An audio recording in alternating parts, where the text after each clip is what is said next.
कहानी की शुरुआत में हम एक लड़के को देखते हैं जिसका नाम मैक्स है। वो अपनी बेस्ट फ्रेंड जूली के साथ घर पर जा रहा था। तभी वहाँ पर जूली के फादर आ जाते हैं और वो जूली को अपने साथ ले जाते हैं। इसके बाद वहाँ पर स्कूल के कुछ और बच्चे आ जाते हैं और वो मैक्स को परेशान करने लगे हैं। मगर तभी वहाँ लिली नाम की एक लड़की आती है जो कि मैक्स की एक बेबी सीटर थी। वो उन बच्चों के कान में कुछ कहती है जिसे सुनकर वो लोग वहाँ से भाग जाते हैं। अब लिली मैक्स को अपनी गाड़ी में बिठाकर उसे घर तक छोड़ती है और इसी के साथ लिली मैक्स से कहती है क्या तुम आज रात मेरे साथ रहना चाहो तो रह सकते हो। इसके लिए मैक्स ये सुनकर मैक्स काफी खुश हो जाता है और लिली उसे छोड़कर वहाँ से चली जाती है। और तभी हमें पता चलता है कि मैक्स के डैड उसे संडे को कार चलाना सिखाते हैं जो कि मैक्स को ठीक से चलाना नहीं आती थी। अगले दिन मैक्स अपनी टॉयज कार को चाकू से काटने लगता है। तभी वहाँ उसके डैड आ जाते हैं और उससे वो चाकू लेकर एक ड्रॉर में रख देते हैं और उससे कहते हैं कि ये तुम्हारे खेलने की चीज नहीं है। और अब शाम हो जाती है। तभी मैक्स के मॉम और डैड को बाहर जाना था और तभी वहाँ पर लिली आ जाती है और इसके बाद उस मैक्स के मॉम और डैड वहाँ से चले जाते हैं। और अब रात को मैक्स और लिली बहुत ज्यादा एंजॉय करते हैं और पागलों की तरह नाचते हैं और अजीब अजीब सी हरकतें करते हैं। इसके बाद ये दोनों एक दूसरे के साथ अपने सीक्रेट शेयर करते हैं। और अब काफी रात हो जाती है तो लिली मैक्स को सोने के लिए कहती है तो मैक्स भी उसकी बात मान लेता है। और जैसे ही जूली वहाँ से जाती है तो मैक्स अपनी बेस्ट फ्रेंड जूली के साथ चैट करने लगता है। इसी दौरान मैक्स को नीचे से कुछ आवाजें सुनाई देती हैं जिसे देखने के लिए वो वहाँ पर जाता है और वो वहाँ पर देखता है तो वहाँ पर लिली के बहुत सारे बेस्ट फ्रेंड आए हुए थे।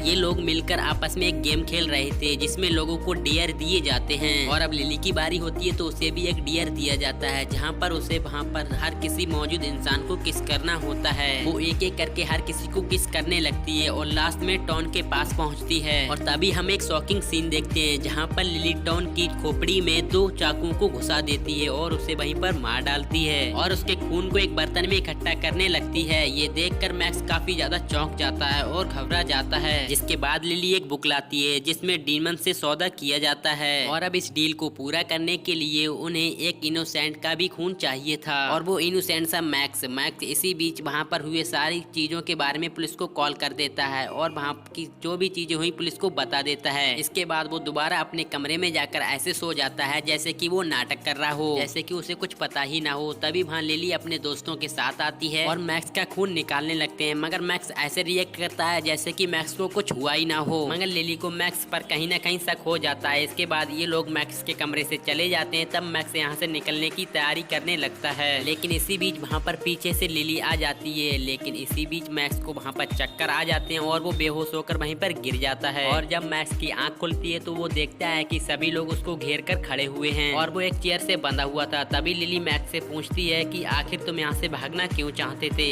तुमने यहाँ पर ऐसा क्या देखा था। इस पर मैक्स उन्हें यकीन दिलाता है कि उसने यहाँ पर ऐसा कुछ भी नहीं देखा। ये लोग मैक्स की बातों पर यकीन कर उसे वहाँ पर खोलने वाले होते हैं लेकिन तभी वहाँ पर 2 पुलिस वाले आ जाते हैं। अब पुलिस वालों को देखकर इन आदमियों में से एक पर गुस्सा आ जाता है और वो एक रॉड लेकर पुलिस वाले पर हमला कर देता है जिससे वो आदमी मर जाता है। मगर मरने से पहले पुलिस वाले के हाथ से गोली चल जाती है जो कि लिली की एक फ्रेंड को लगती है। तभी एक लड़की दूसरे पुलिस वाले का भी गला काट कर उसे वहाँ पर मार डालती है और हम तेसी को देखते हैं जिसके ये गोली लगी थी जिसके कारण वो काफी ज्यादा उसके दर्द हो रहा था और वो काफी ज्यादा चिल्ला रही थी। और फिर हम देखते हैं कि मैक्स किसी तरह खुद को आजाद करके ऊपर भागने लगता है और तभी वहाँ पर एक काले सांड जैसा आदमी आ जाता है मगर मैक्स उसको ऊपर से धक्का देकर नीचे गिरा देता है जिसके कारण उसकी मौत हो जाती है। अब मैक्स वहाँ से भागकर स्टोर रूम में जाता है जहाँ पर उसे उस आदमी की बॉडी मिलती है जिस आदमी को लिली ने सबसे पहले मारा था। मैक्स उसको जिसे देखकर मैक्स काफी ज्यादा घबरा जाता है। फिर वो स्टोर रूम में कुछ ऐसा देखता है जिसको वो प्रोटेक्ट करके खुद को बचा सके। उसे वहाँ पर एक रॉकेट मिलता है और उसे लेकर वो बेसमेंट में चला जाता है और एक कम्बल से खुद को वहाँ पर ढक लेता है। मगर मैक्स को ढूंढते ढूंढते लिली की एक फ्रेंड वहाँ पर पहुँच जाती है और मैक्स को ढूंढ लेती है। वो जैसे ही मैक्स को पकड़ने वाली होती है तभी मैक्स उस रॉकेट में आग लगाकर वहाँ से भाग जाता है और भागते ही वो दरवाजा बंद कर देता है और तभी वहाँ पर रॉकेट फटता है और वहाँ पर एक जोरदार ब्लास्ट होता है जिससे लिली की फ्रेंड का वहाँ पर गेम बच जाता है और मैक्स खुद को बचाकर वहाँ से भाग रहा होता है। तभी वहाँ पर अचानक से लिली का एक और फ्रेंड आ जाता है। इन दोनों में वहाँ पर काफी ज्यादा फाइट होती है और मैक्स उसे एक बार गिरा देता है, लेकिन वो फिर आदमी दोबारा से उठ जाता है। इसके बाद वो मैक्स को पकड़ लेता है और अपने साथ वहाँ से ले जाने लगता है। तभी अचानक किसी तरह मैक्स उसे वहाँ से बचकर वहाँ से भागता है, एक पेड़ पर चढ़ जाता है। इसके पीछे पीछे वो लिली का फ्रेंड भी ऊपर चढ़ जाता है पेड़ पर। इसी बीच उस आदमी का हाथ फिसल जाता है और एक रस्सी उसके गले में पड़ जाती है, जिसके कारण उसकी वहीं पर मौत हो जाती है। इसके बाद मैक्स वहाँ से भागकर जूली के घर में आ जाता है और यहाँ पर सारी बातें जूली को बता देता है। उसको ये भी बताता है कि लिली उसे मारना चाहती है। अब मैक्स इन सब से काफी परेशान हो गया था, इसलिए वो जूली को एक कमरे में बंद कर वापस से अपने घर में आ जाता है। यहाँ पर वो सबको खत्म करने आया था। घर में घुसकर उसे वहाँ पर लिली की फ्रेंड की एक डेड बॉडी मिलती है। इसके बाद मैक्स को वहाँ पर वही डेविल बुक मिलती है, इसे वो देखने लगता है। तभी वही लड़की जो वहाँ पर मर चुकी थी वो दोबारा से उस मैक्स पर अटैक कर देती है, जो कि अभी तक मरी नहीं थी। तभी मैक्स उस लड़की से खुद को बचाने की कोशिश करता है, लेकिन उस लड़की को वहाँ पर एक चाकू मिल जाता है, जिससे वो मैक्स पर अटैक करने वाली होती है। तभी लिली वहाँ आकर उस लड़की की खोपड़ी को उड़ा देती है। अब मैक्स के पास वो बुक होती है, तो वो लिली से सब कुछ बताने को कहता है। तभी लिली उससे कहती है, लिली उसको बताती है कि हम उस बुक की मदद से डेविल से कोई भी विश मांग सकते हैं। इसके बदले में हमें उसे 2 इंसानों का खून देना होता है। लास्ट में मैक्स पर इन सब बातों का कोई भी असर नहीं होता और फिर वह इस डेविल बुक को जला देता है। इसके बाद वो अपने घर के बाहर जाकर अपने डैड की कार में बैठकर उस कार को लिली के ऊपर गिरा देता है, जिस कारण लिली की वहाँ पर मौत हो जाती है। और अब यहाँ पर पुलिस भी आ जाती है और वो मैक्स को रेस्क्यू कर लेती है। और इसी बीच वहाँ पर मैक्स के मॉम डैड भी आ जाते हैं और वो मॉम डैड के साथ वहाँ से चला जाता है। और इसी के साथ इस मूवी का यहाँ पर एंड होता है। आपको मूवीज का एक्सप्लेन कैसा लगा हमें कमेंट करके जरूर बताएं। वीडियो अच्छा लगा हो तो लाइक कीजिएगा। अगर आप हमारे चैनल पे नया आए हो तो प्लीज चैनल को सब्सक्राइब जरूर कीजिएगा।